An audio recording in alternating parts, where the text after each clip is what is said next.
This begins CD number 8. The next right was the right of his wife's milk for their children. That is a haqq that a man has, that his wife breastfeeds her children. It's one of the miracles, I think, of Quran, is the fact that there's such an emphasis on breastfeeding and also on the idea of lineage and breastfeeding affecting that, who you can marry and who you can't. Because we're only beginning to understand things related to breast milk, and I think there's going to be probably more and more eventually understanding why there's that relationship between two children that suckled from the same breast being such an important relationship. And the Prophet ﷺ said, إِيَّاكُمْ وَالْحَمْقَى فَإِنَّهَا تُغَذِّي. Don't use a dull-witted wet nurse because she is nurturing the child. In other words, there's IQ involvement here. And there was a study done in Israel in which they felt there was a strong enough correlation between breastfeeding and IQ in the first year. And they said that every month of breast milk raised the IQ level a point. So a child that had 1 year would actually go up 10 points. Now 10 points, I mean, even though IQs, I think, are limited in what they assess, but generally, I mean, there's a big difference between 10 points in people's abilities to do those type of spatio-reasoning tests that they have. So that's interesting.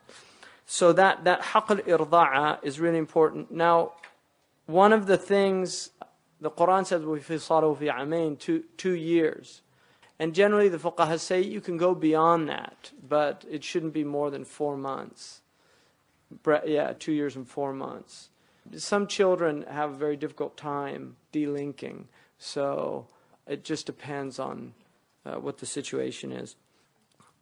And you can obviously stop feeding before. The most important period which no woman should avoid is those first 3 months, especially the early period where they have the colostrum, which is a very rich first milk. And that the children get antibodies, they get protection from illnesses, and children that are breastfed have been shown to have much lower rates of lung problems, of ear infections, asthmas, atopical skin disorders. So it's really important. Now there are a few reasons why a woman does not have to breastfeed. One is the ulama mentioned a woman of high social standing. The reason for that is in Jahili Arabia, they did not. Women that were wealthy did not breastfeed. They hired wet nurses, and Islam did not abrogate that. So it was carried over into the Sharia. So a woman who is from a wealthy family does not have to. But that is under the condition that you can find another wet nurse. So if she cannot find a wet nurse, then she has to breastfeed. And then stopping the breast milk should be with mutual consultation. Both parents have to agree to it. So if it's after 6 months, if it's after a year, it has to be agreed on. It doesn't have to go a full 2 years. It's obviously preferable for the child, but it does not have to go a full 2 years. And when they stop, they should... And then the second is a wife who's sick and unable to fulfill that obligation. So she does not have to do that. And also what can happen is if a woman gets pregnant, which can happen almost immediately after giving birth, I mean, can happen depending on how quick they heal, a woman can get pregnant. It's unusual, but they can. And if she does, what will often happen is the hormone level in the milk becomes intolerant to the child becomes intolerant to it. So they actually don't want the breast. They'll actually refuse it. So that will happen. So if the child refuses, that is also a valid reason. And if her milk is not abundant. So, and there's herbs that can increase milk flow and things like that. And sometimes it takes a little while for the glands to actually start that flow. But generally, a woman should do that. Now, during her iddah period, which is that waiting period of 3 menstrual cycles, she's also obliged to nurse her child. And if the talaq is what's called ba'in, because there's 2 types of talaq. There's talaq raj'i, which is reconciliatorial divorce. In other words, they can reconcile within that 3-month period. The second is baynun al-kubra, which is irrevocable divorce or irreconcilable divorce. And in that case, she is not obliged to nurse the child. And she must be paid a wage by her ex-husband for nursing. So, because he's responsible now for the nafaqah of the child. So it's like food, and he has to pay for her to do that. And she also has a right, if the husband dies, she has a right to be paid from his inheritance during that suckling period. And then any foreign woman who nurses a child is entitled to a wage for her milk. So a woman can rent, right? She can, and they have surrogate mothers and things like that. I mean, that's something. I mean, it's an interesting thing. I think it's really sad that that's gone out of in culture, because they used to have that even in this culture, a wet nurse. I mean, there's an English word for it, but they did have that wet nurse concept, but it's really gone out. And I think some women actually are troubled by the idea of another woman suckling the child in this culture. They don't. It's a very alien concept. In a place like West Africa, people sometimes have 10 different mothers through wet nursing. And many of them, like the shuyukh that came here, have mothers that were black Africans, even though they're Arabs. So it was also a way of binding people with other peoples, because there's a rada'a, and then they become a mother, and you actually have to have birr al-walida. So like Sheikh Abdullah, when he goes to certain places, he goes and sees the women that gave him milk when he was a little baby. So that's a good thing. And then it also binds families together. And we know Sayyidina Hamza and the Prophet ﷺ were brothers in wet nurse, as well as being uncle and nephew. He was actually his brother in rada'a as well, in milk, in nursing. And then the 9th one is the right of a man that his wife treat his relatives with respect. Now obviously this goes both ways, but we're dealing with the rights of men right now. She has to show excellent character towards his parents and his relatives, and she should show no harm towards them. And Allah subhanahu wa ta'ala says, "Ashiruhunna bil ma'ruf."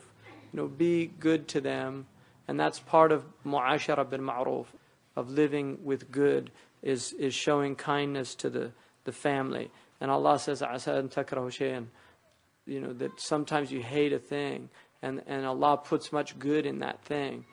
So you might not like your in-laws, right? I mean, that's true. But there's a big reward. And that's the way believers think. They have a different criteria for looking at things. I mean, some people, I'm not going to have anything to do with them. Why should I respect people who don't respect me, or whatever? But if you look at it from that I'm actually I'm getting a reward for this, it's a different thing, especially when you look at it in relation to Allah. I mean, people will do things for themselves, and they won't do things for others. But if you see it as a reward, that it is for yourself, then there's a higher reason to do it. What Allah is saying is, look, if you relinquish these things that are difficult on yourself, you're going to get a reward for that. And so in the end, it is for you.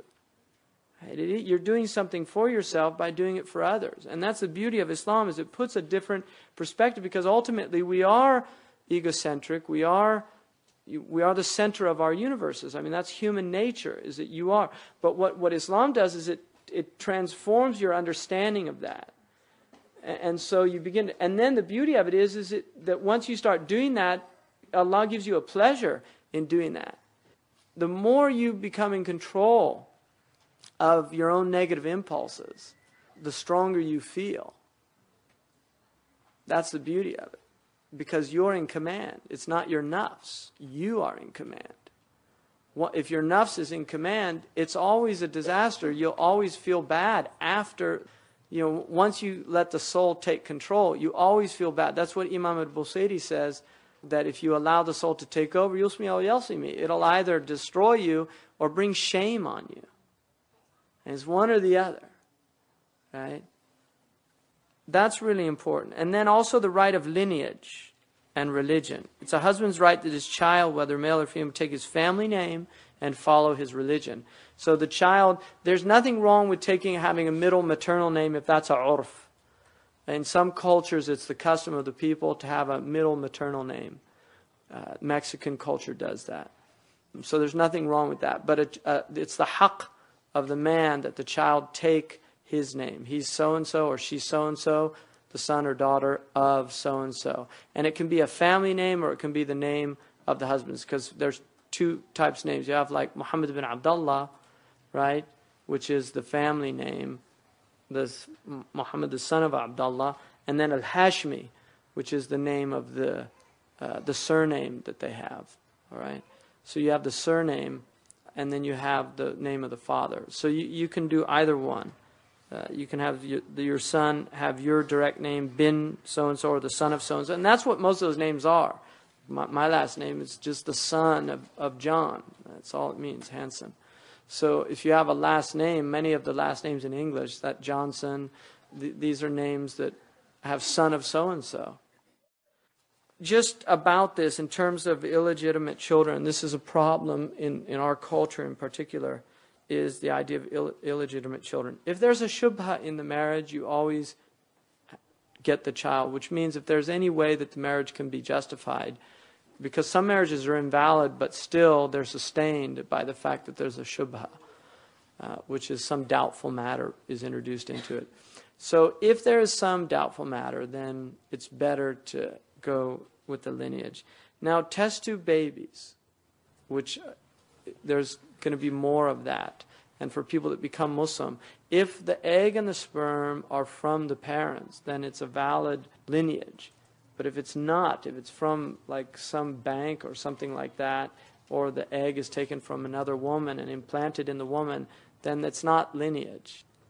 It's considered the same as fornication, even though the act wasn't physical act, but the lineage is broken. There's reasons for that relate to prohibition of marrying others and things like that. So, but these are opening up really difficult questions, I think, for fuqaha, because one of the things about life, is that in a pre-industrial society, things were very clear, and core competencies of men and women were pretty clear as well. Whereas now, most of the core competencies of men have been pretty much usurped by women. In other words, women are able to do everything that modern men are able to do, by and large.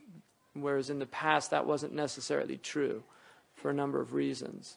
But as work becomes much less dependent on physical differences, even though women can do physical labor, and they've always done physical things and done the work of men. Generally, if a woman's pregnant, she does physical labor, she can abort. There were reasons why they didn't have women do physical labor. But now you're getting this mixture.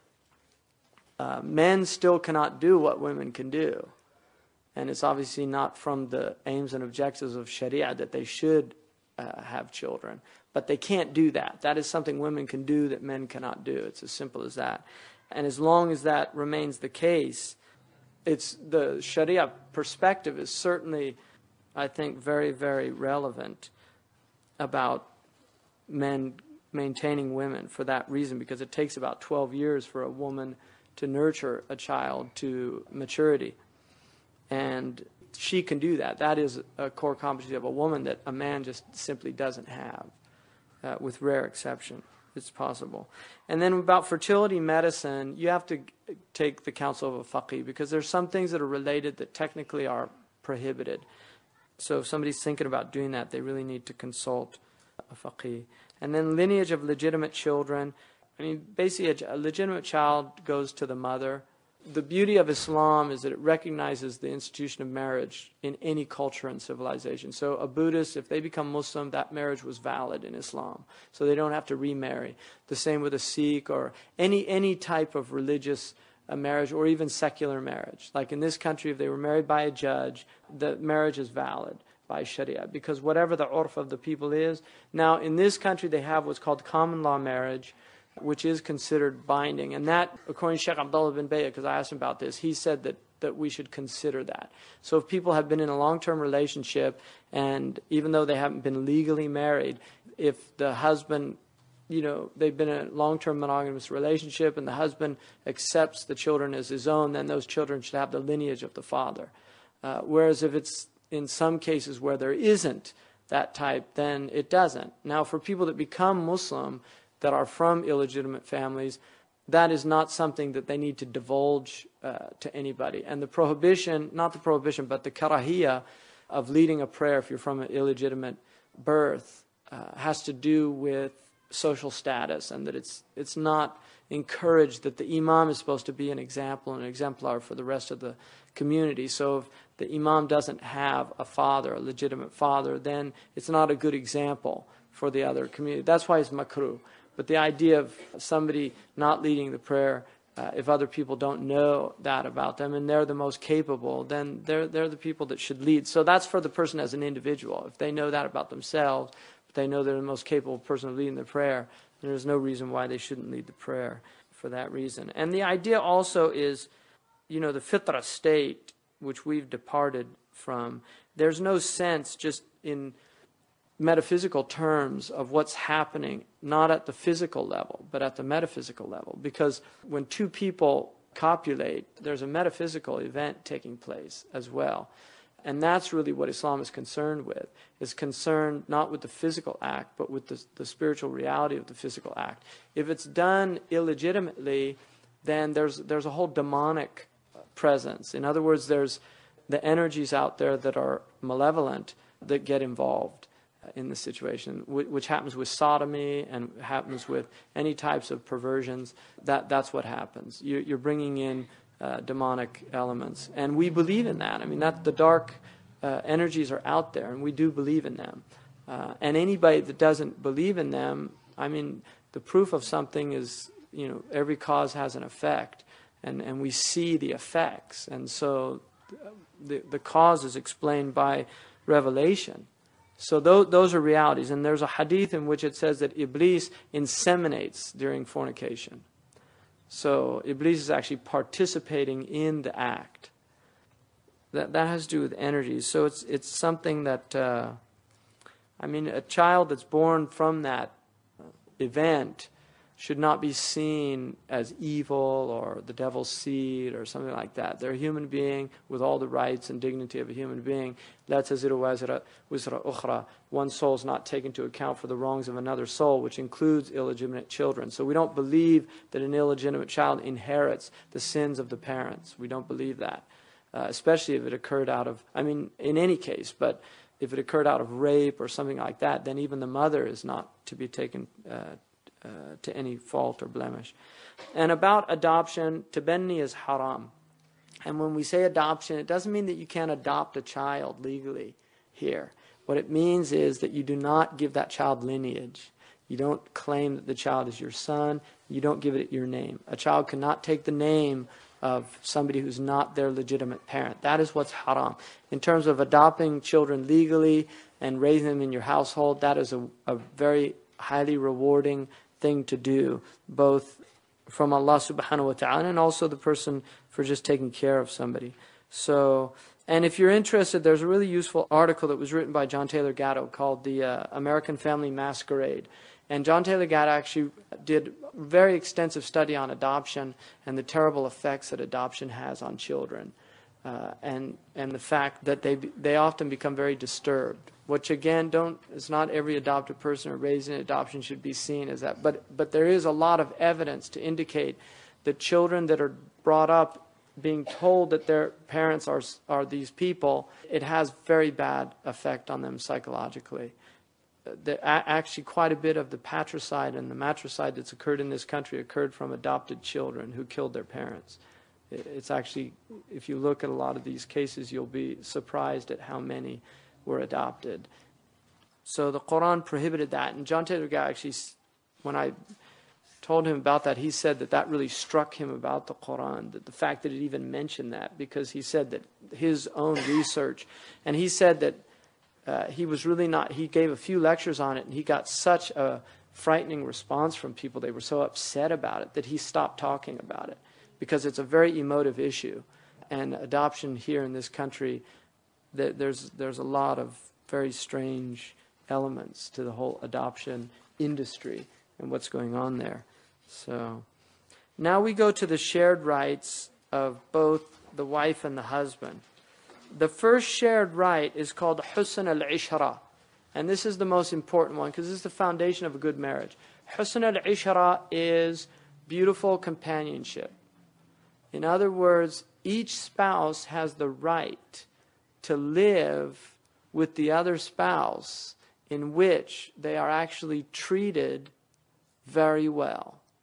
So this is a mutual right. In other words, the wife has a right to be treated beautifully by her husband. It's a haqq. It's a right. And the husband has a right to be treated beautifully by his wife. That's called husn al-ishra. And that there are verses about that. Treat them with kindness. Aisha radiallahu anhu relates a sound transmission that the Prophet ﷺ said, I am to you. It's a famous hadith about Abu Zara' and Zara'. It's a very beautiful hadith. There's whole books have been written just on this hadith alone. And it's a hadith where the Prophet describes these wives talking about their husbands. Each one says something about her husband. And then it comes to Zara', and she starts talking about Abu Zara' and how wonderful he was. And her life was just heaven and bliss with Abu Zara'. And then the one thing happens is that he marries another woman who was very beautiful. And Zara' became very jealous and ended up causing a divorce to happen. And then she married another man, but he was nothing compared to Abu Zara'. And she really regretted it. And in the end, the Prophet ﷺ said to Aisha, I'm like Abu Zara' to your Zara'. And what he was telling her was, we have a very beautiful relationship, so don't destroy it by your jealousy, because you'll regret it. And I think that I mentioned that last week, just about the fact that all of his wives, none of them wanted a divorce from him. And there was difficulty in the household. It wasn't a bed of roses. There was difficulty. They had their human troubles that go with the domestic situation. All that was part of, for us, but also for the full experience of the human life that the Prophet ﷺ lived. In terms of what engenders and facilitates these relationships, one is really important, is Islamic etiquette. So it's very important just to remember that just like your brother, you're supposed to greet them with a smile. You're supposed to, these things you do with people outside, sometimes we forget that the people we're living with have more right than other people to those same etiquettes. And also doing things for each other. Ithar, preferring the other to the self. This idea. And the thing about it is, men have to be very careful because there are many women that is their nature. Right? So in other words, a man can get into a very exploitive relationship with his wife because his wife, by her nature, especially women that were born in and raised in a more Eastern tradition, where there's a lot of double standards with the male and the female children. You can get into an exploitive relationship with the wife where you're allowing her to do everything, and she says, oh, well, I love to do it. Well, that doesn't mean that she should be doing everything because she loves to do it, because she's getting all the reward, first of all. And second of all, she's going to appreciate, no matter what she says, when you help her out and do things for her. She will appreciate it because that's human nature. So just maintaining the etiquette. And then also a wife should not allow domestic concerns so that she forgets her own husband and then becomes like a domestic servant too, because that can happen. A woman becomes so preoccupied She becomes more like a domestic servant, and not realizing that there's a whole sakina, there should be spiritual relationships, spiritual growth between the two, things like that. And a man also has to be very careful of not getting into the, and this is all about, I mean, I'll really tell you in all honesty, I mean, the thing about life is the challenge for everybody is not to fall asleep. And it's really easy to just get into these patterns of perfunctory behavior and to forget what, what life is about. And you can really forget that this is it. You know, your life is an aggregate of moments. And that when you're with your wife or your husband, it can either be a horrible experience, it can be a wonderful experience, or it can be a missed experience. Right? John Lennon said, life is what happens when you're busy making other plans. And there's a lot of truth in that. You know, you can get so caught up in these day-to-day concerns that life passes you by and you missed it. So family is like that. Your children are like that. It's very easy to lose sight of that. And also just the idea of offering each other reminders. I mean, it's good to remind each other. And a husband should not get upset if a wife reminds him about Allah and about his duties and things like that. And vice versa. It should be done in a nice way, with nasiha and everything, but it shouldn't be anger come out of that. It's very bad to do that. And then also, I mean, this is probably very rare nowadays, but it was probably much more common in the Muslim world, of doing too much ibadah, and where one forgets the rights of the family. And that comes from Abdullah ibn Amr ibn al-As, who used to fast all the time, and Aisha told the Prophet about the neglect of the wife, and when he met Abdullah ibn Amr, he said to him, "Is that true?" And he said, "Yes." And he said, "If that's the case, don't do it." He said, "Sleep and pray, fast and eat, because that's my sunnah." And then he said, your body has a right, your wife has a right, your family has a right. There are rights, there's huquq. So the right of your wife is that you spend time with her. That is a haqq. And then another important is adhering to the principles of forgiveness. That really forgiving and just letting it go. And one of the things that people in relationships will do is they'll hold on to these things, and it's just infantile behavior, and you have to see it for what it is. You're a pouting little child. That's all you're doing, and you're trying to make the other person miserable for doing something to you. It's infantile behavior, and you need to snap out of it. And we all will fall into that, but you have to snap out of it and just remind yourself. And if the other person reminds you of it, take the reminder. Don't make your life miserable for yourself and for others, because that's all it is. And it doesn't, in the end of the day, it doesn't matter. So if something happens that upsets you, just let it go. And it will happen. It'll happen many, many times throughout your life. But just let it go. Don't hold on to it. The danger is not that it happens. That's going to happen. It's a given. The danger is that you never learn to overcome the desire to hold on to it. And it becomes also, people derive perverse pleasure in that. So that happens. You get a pleasure in making somebody feel miserable. And one of the things about, they've done studies on cheerfulness and things, and cheerfulness and good nature is very contagious. If somebody is in a cheerful and a good nature, they can actually affect other people much more powerfully than irritability, although irritability is also contagious. But it doesn't spread as easily as good nature. I mean, they've done really interesting studies about this, to watch this. And depression is difficult, very difficult to actually be transferred to somebody. It can happen. If you live with a depressed person, you can become depressed, but it's actually difficult for that to happen. It's quite unusual. But well-being does not. You can actually transform somebody's state quite easily if you're up and they're down. And you can see this with children. If children pout and do these things, you can just with silly faces and things, you can get them to break a smile. And once you've got them there, they know. They can't hold on to it. So it's interesting just breaking that infantile desire. And I think the Prophet ﷺ was an absolute master, like everything he did. He was a master at that, of breaking that state that people got into.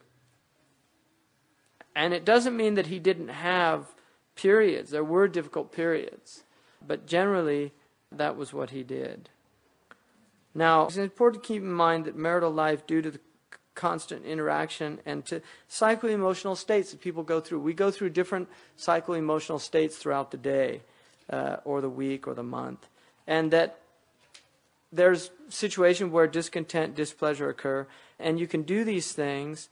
These are normal occurrences. And even the Prophet ﷺ, Aisha radiallahu anhu, the Prophet ﷺ said to Aisha, I know when you're upset with me. And she said, how do you know that? And he said, because when you're pleased with me, you say, Wa Rabbi Muhammad, by the Lord of Muhammad. But when you're upset with me, you say, Wa Rabbi Ibrahim, by the Lord of Ibrahim. And Aisha laughed. And she said, that's true, by Allah, it's true. I would never abandon anything but your name. I mean, that's an example. And then also this idea that the Prophet ﷺ said, a mu'min should never dislike a believer. If he dislikes one quality, he should focus on the qualities he likes. So every person is going to have things that bother you and things that you like about them. And the thing about your spouse is that you should look at those qualities that are pleasing. Now, one thing that you can do is you can talk about things that bother about the other person. And then the person tries to work on those things, especially if they relate to things that are shortcomings Islamically, like anger, short temper, things like that. I mean, those things should be brought. You need to deal with those because there's no reason why they should continue. Those are things that people can overcome. Also, the Prophet ﷺ said, the most perfect of believers in faith are those with the most excellent character. And the best of you are the best of you to your women. And there's a beautiful poem by Jalaluddin al-Rumi, where he said, the Prophet ﷺ said that women totally dominate men of intellect and possessors of hearts. But ignorant men dominate women, for they are shackled by an animal ferocity. They have no kindness, gentleness, or love, since animality dominates their nature. Love and kindness are human attributes.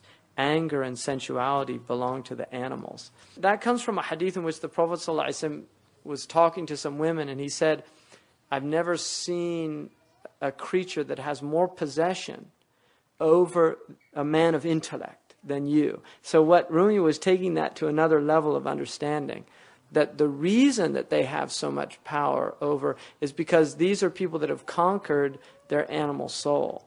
And so they're not people that are going to dominate women.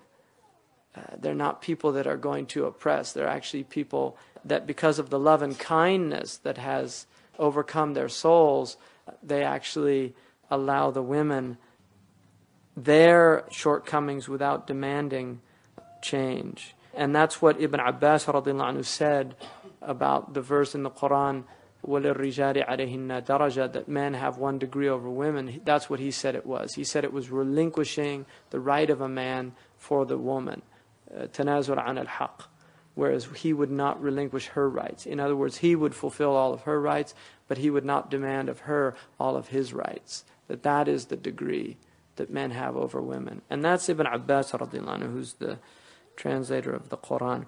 And one of the things also is just going the path of least resistance. Water puts out fire. Fire increases fire. If you look at the Prophet ﷺ, that was his strategy with people. Umar radiallahu anhu said, I once roared at my wife, and she answered back. I rebuked her for bandying words with me. She then said, why should you rebuke me for answering you back? By Allah, the wives of the Prophet dispute with him and even ignore him for a night and a day. So, she was saying, who do you think you are? Basically, I mean, that's what it is. He's saying, who do you think you are? The wives of the Prophet ﷺ do this to the Prophet, and he is the best example. So I think in that hadith, there's a real, and he went and indeed found that from Hafsa. He went and asked Hafsa, who was his daughter, do you do that? And he was shocked. But it changed his attitude, and we have when he was Khalifa, the man who came to his house, knocked on the door, and then he heard Omar's wife yelling at him. And he left. And Omar came out and said to him, what happened? He said, nothing. He said, no, you came, knocked on my door, what'd you want? He said, I didn't want anything. And he said, by Allah, tell me what you want. He said, well, I was going to come complain about my wife. but when I heard your wife, I said there was no point in complaining to you. And Umar radiallahu anhu, he said, this is my wife, the mother of my children. She maintains my house, cooks my food. Shouldn't I have patience with her if she gets upset with me? So there's the man who, roared. That's the change that occurred in him. And that's the point. People can change. Now, another reminder, and this is to the women in particular, although it goes to both, is the idea of ingratitude and boasting about things which haven't been given. These are two problems that are more predominant in women than in men. So the idea is, the Prophet ﷺ said once, he said, one of the worst qualities of women.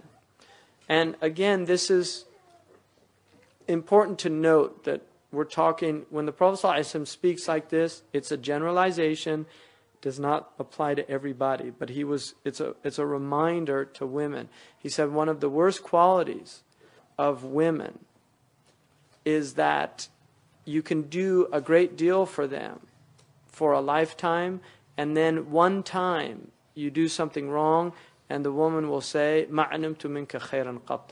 You've never done anything for me. And so the point of that is that it's important to keep in mind that even though people have shortcomings, you have to look at the overall context.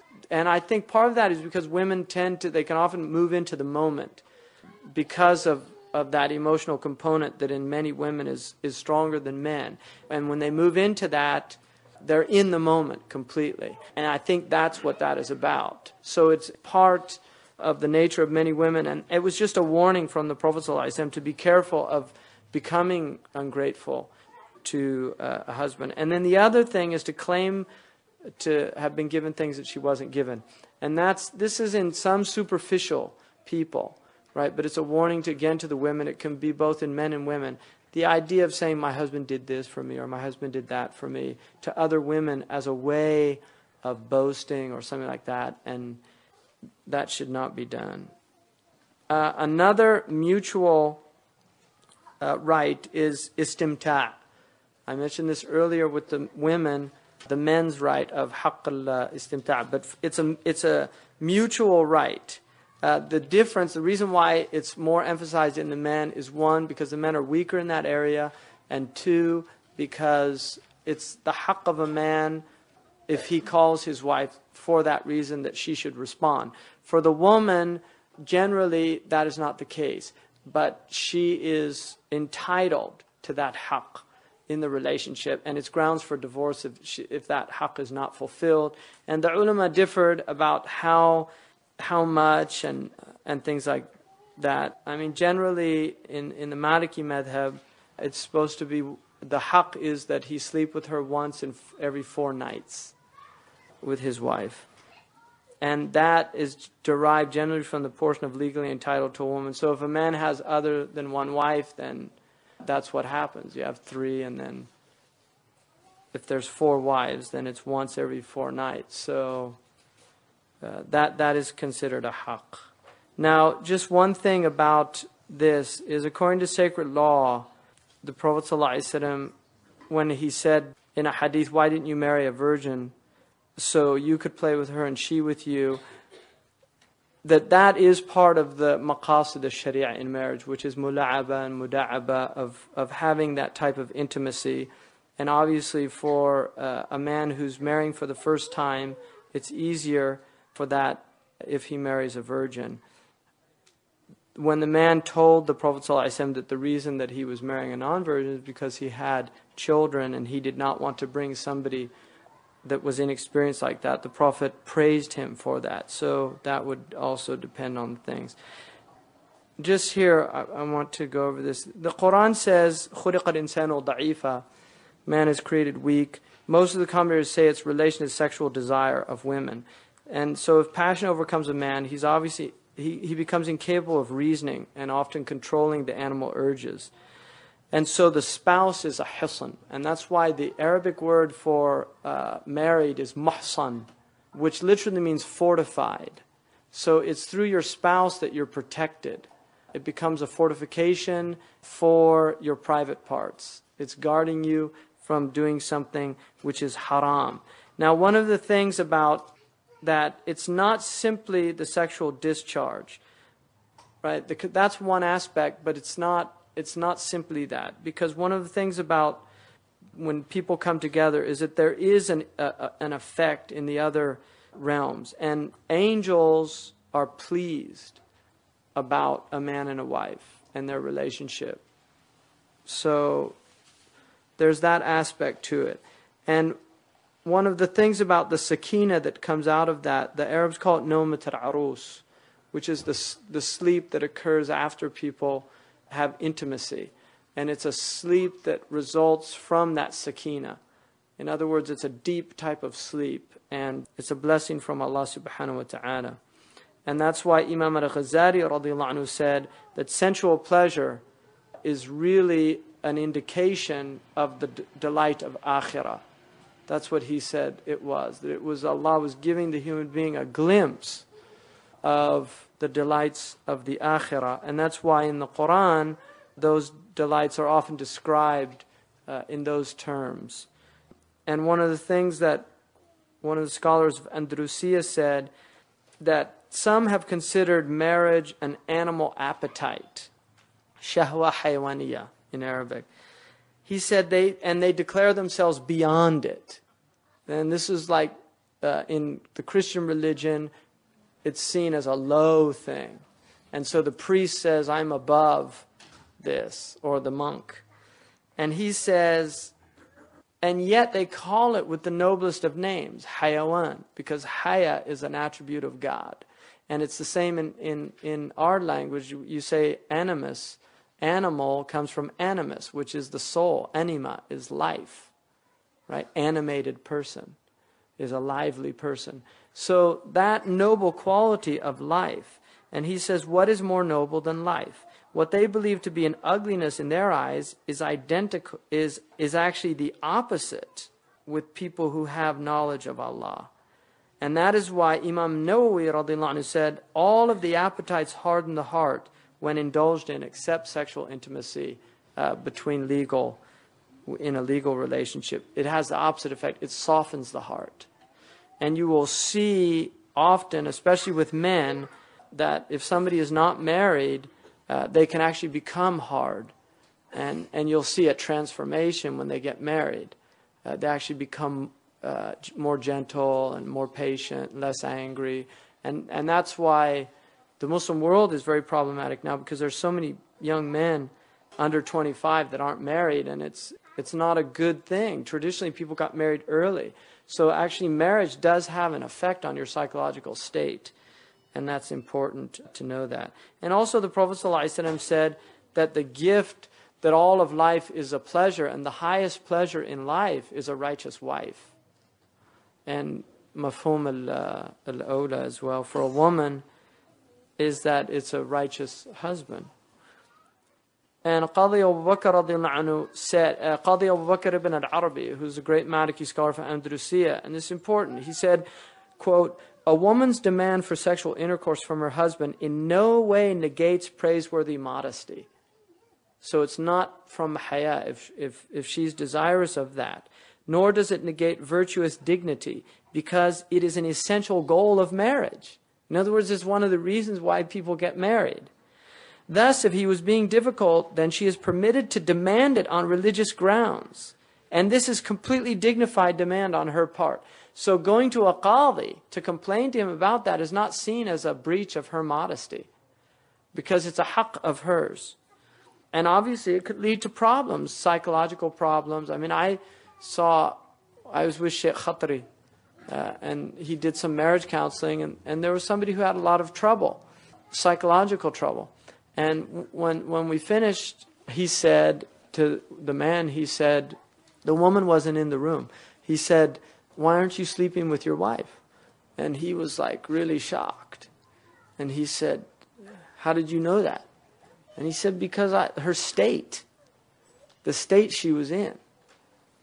And he said, it's very common. I've seen it in my own people a lot, that if a woman's not having intimacy with her husband, she goes into a state that has those same symptoms. So it can lead to psychological problems. People should be aware of that. And some people, they genuinely lose an interest. And also because of other matters, people get preoccupied, things like that. But forgetting that there is a responsibility there is really important. This completes CD number 8.